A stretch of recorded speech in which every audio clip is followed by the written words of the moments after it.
আমি আর আমার ক্যামেরাম্যান যাচ্ছি ফোন পেতে টাকা মারার জন্য।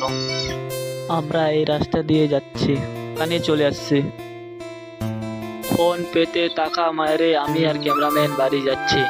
আমাদের এদিকের ভিউটা দেখতে খুব সুন্দর।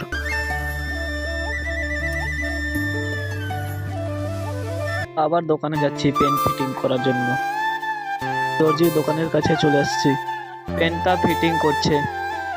পেন ফিটিং করা হয়ে গেছে, এখন পেনটা ভাঁজ করে দিচ্ছে। দর্জির দোকান থেকে বাড়ি যাচ্ছি। বাড়ি আসে ঠাকুরের প্রসাদ খাইলাম। বোনের মন খারাপ, বেভাব হয়ে গেছে তাই। মা চুল্লু কিনে নিয়ে এসেছিল, তার জন্য চুল্লু খাচ্ছি লুকাই। शाबाश बेटा, बहुत बढ़िया। তারপর সবাই নিজের নিজের বাড়ি থেকে ভাত নিয়ে আসে, পার্টি করছে আমাদের বাড়িতে। দিকে আমার বোনরা মুখ ডাকছে আমাদেরকে। আমার ক্যামেরাম্যানের ভিতরে বাহুবলী ঢুকে গেছে।